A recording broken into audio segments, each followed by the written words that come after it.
Hi everyone, good morning. This is Dan from Engelgeist. For those of you that are new, welcome. For those of you that are returning, welcome back. For those of you that support me over on Patreon, thank you so very much for your subscriptions. I do greatly appreciate them. This is the daily forecast. It is for all signs. It is a broad spectrum reading, so I speak in broad terms. You need to figure out if and where this fits in your life, if at all. If it doesn't fit, that's okay. It doesn't mean anything's wrong or broken. It just may not be your reading at this time. It is originally created for Tuesday, March 21st, the new moon in Aries. And that might be some of this, release and door opening feeling that I'm getting as us moving into the fiery Aries season and the spring equinox. Melinda pointed that out in the comments the other day. I didn't even realize that's going on. So that might be some of where I'm getting this kind of leap forward energy or door opening energy. Spring is oncoming, everything's coming back to life. And that might be the energy that the cards are trying to predict and pick up. It's happening within us too. So this is originally created for Tuesday the 21st. It's not necessarily set for that date though. It could be used whenever you see it. So if you're seeing it on a different date, but it still pertains or makes sense to your situation, by all means utilize the reading. I do believe that readings can be timeless and they find us when we need them. So if you're seeing this on a different date and it still makes sense to your life, by all means, utilize it to your own highest good. For those of you that are new, please check out the drop-down menu underneath any of my daily videos. In there is just some general housekeeping rules, things I want you to think about when utilizing my channel.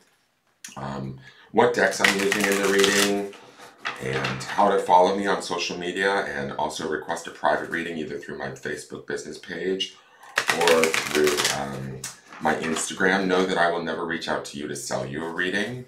You would always have to initiate contact with me. And also great ways to support the channel. You can do that by hitting the thumbs up button on the video if you enjoyed it. Subscribe to the channel if you're new and hit the notification bell. I do put up daily content. Also, sharing the video out and leaving me a question or comment greatly helps too. So just lets me know that you're out there. It lets me know, whether or not these videos are having an impact. I do read all of the comments and I love them all.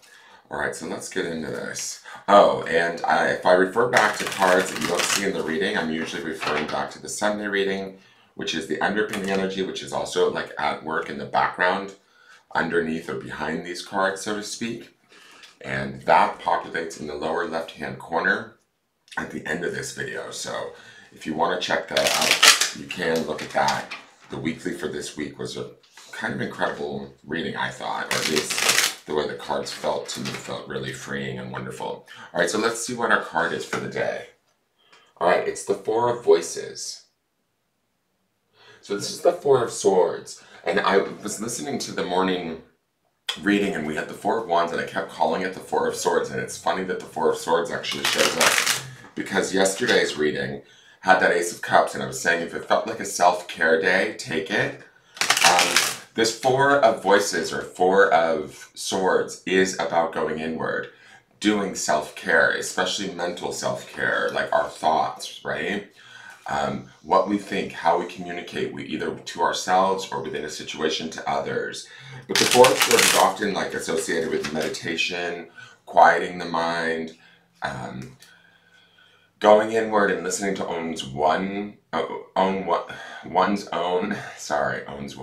one's own voice or intuition, like their own communication over that of others, right?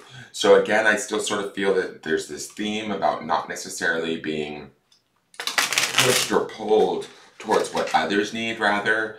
It's more about what we need right now during this time. And some of us might need to pull back,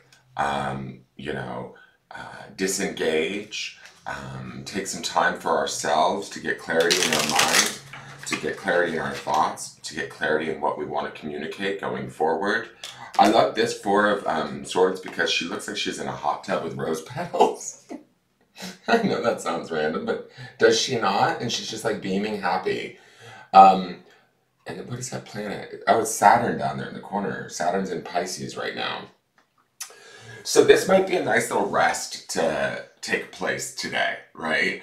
A little mental renewal. Yesterday we certainly had that emotional renewal, whether we, the ace from yesterday's reading wouldn't necessarily be chosen per se, it'd be more given, where I feel like the Four of Swords is a chosen renewal, where we stop and make a conscious choice to pull back, disengage,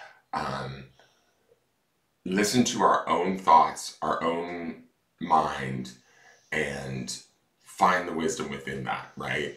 Through contemplation, through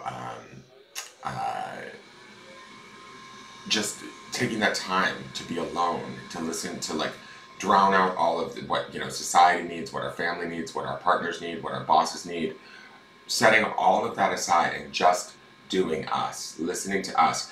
And I think that that helps to kind of firm up our foundation with whatever situation we're dealing with or heading towards. Remember, underpinning this is the Ten of Pentacles. So we should be ideally clearing up our communication or our thoughts, and in an effort to assist us in achieving that Ten of Pentacles. And we have, for the midweek in the Sunday reading, the Justice card, which is also air, swords, energy, right? So from this small act of, you know, contemplation, meditation, retreat even if that retreat is for like, you know, 10 minutes, 20 minutes, however long we can get it today, making sure that we consciously choose that mental retreat and give ourselves that little break might help to clarify our thoughts and what we communicate so that we can see more clearly, so that we can channel that Justice card energy in the middle of the week. I said in the Sunday reading that that Justice card didn't feel like retribution so much to me, as it just felt like really profound clarity. This is the beginning of us starting to act or take action towards creating that clarity for ourselves. It's through these first steps of pausing, stopping, going, okay, what do I need? How am I feeling? What am I thinking? Are these thoughts leading me towards my goals, or are they leading me against my goals? Does that make sense? And getting the clarity around that, finding peace within that, solace, rest even. Four of Swords can often be about healing and rest and withdrawing. So if we need to do that, there's nothing wrong with that. It's actually quite healing, and it serves others in the long run when we do that, because we have a little bit more of ourselves to give in future situations. Similar to like also the Miracles Now card yesterday was about recharging our batteries. This is that battery recharge at a mental level, really consciously choosing it, and stepping aside and making it ours, so to speak. Now in the Miracles Now card, I love this. My presence is my power. So through this time alone, or this clearing up of our thoughts, or this withdrawal, so to speak, I think that we find more of our presence, thus allowing us to access more of our power. And our power could be the underpinning Justice card that's coming this midweek. That's that sort of balance that Justice represents, the clarity that Justice represents. All of that is part of our presence, or what we hopefully will know by the midweek. And this presence or awareness becomes our power, becomes like the engine that we're driving the car with. The thoughts that we think create sort of the emotions that we feel, thus the experience that we experience, and it's all kind of interconnected. So being aware of the thoughts that we think and kind of relaxing them if we have to.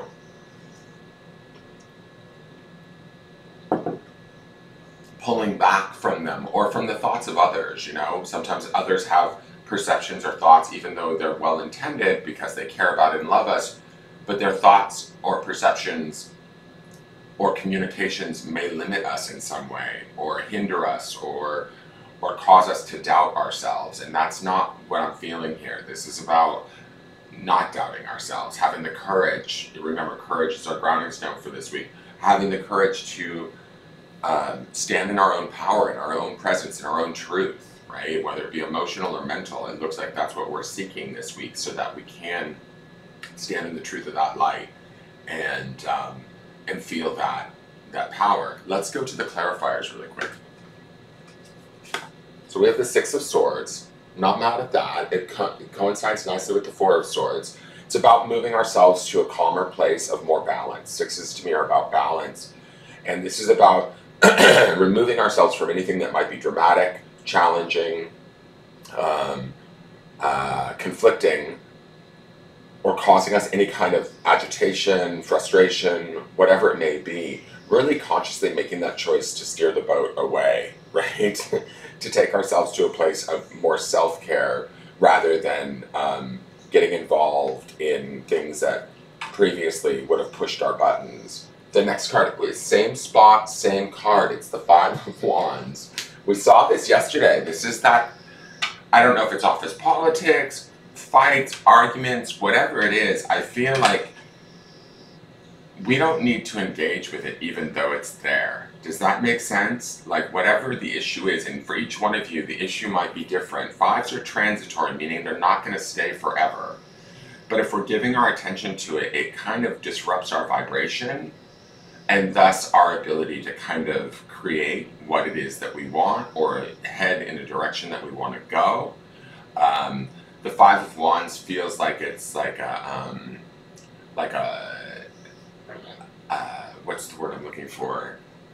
It feels like it's trying to mislead us or misdirect us by like grabbing our attention, like jumping in the way of our pursuit of peace in a way. Will it win out? I don't think so. I think that this is about, you know, when we see that my presence is my power, we have the presence, the thought, the balance, the forethought within us to steer clear of this issue or situation. It could be multiple situations. It could be workplace drama. You know, it could be a multitude of things, but not allowing it to get under our skin or to grab hold of us is really key today, is my feeling. Let's go to the last clarifier. We have the Ten of Cups. Now this bodes nicely with the Ten of Pentacles underneath this. Again, this is about emotional harmony for not only ourselves, but everyone around us that we love. Also similar to how the Ten of Pentacles would be about like financial well-being or material well-being for ourselves and all of those that we love. This is about concentrating on the good feelings and the good thoughts and not getting sucked into the day-to-day drama that steers us off course. To me, when I look at these cards, that feels like there's a real conscious choice here today that we need to make. That choice is to not get involved in that drama, to stay within our power, to tap into our presence, to tap into the truth of what our thoughts and our communications are, especially within ourselves, and then find calmer, more peaceful thoughts to think, more empowered thoughts to think, to help bring us the energy of that Ten of Pentacles and this Ten of Cups into our space more so, right? When we clean up our thoughts and how we communicate with ourselves, we also open up the door for the Ten of Cups to come in and regenerate a new wealth of abundant positive feelings, if that makes sense, right? And we saw that opportunity yesterday through the Ace of Cups that came out. So I think that there's this, I almost get this feeling like it's like a science project between the mind and the emotions right now that we're learning how to balance, learning how to find that right mix of partnership between what we think and what we feel, and how both work together and affect one another, and then thus what they create. Does that make sense? I think that does make sense. Let's go to the grounding stone. And the grounding stone is just something you want to ground in today, while you're thinking these thoughts, taking this break, pulling away, finding your presence and accessing your power. And the word is laugh. We saw this last week also. And oftentimes when I think of, humor is a very high vibrational energy. When we're able to laugh things off or really find humor in stuff, it helps bring us closer to joy and happiness, which would be the Ten of Cups. It also doesn't allow lower vibrational energies to stick to it. When we're in that space, it's easier for us to have this kind of self-care / mental inventory day that we need, and we can be in our own presence, in our own power, from a place of peace and gentleness, kindness. I'm not saying laugh at others per se, but we don't have, if we can find humor within a situation, the situation doesn't have such a deep hold on us. Does that make sense? So find your humor today, find your joy, and find yourself in the process. That is your reading. Please like, share, comment, subscribe. I look forward to seeing you tomorrow. Take care.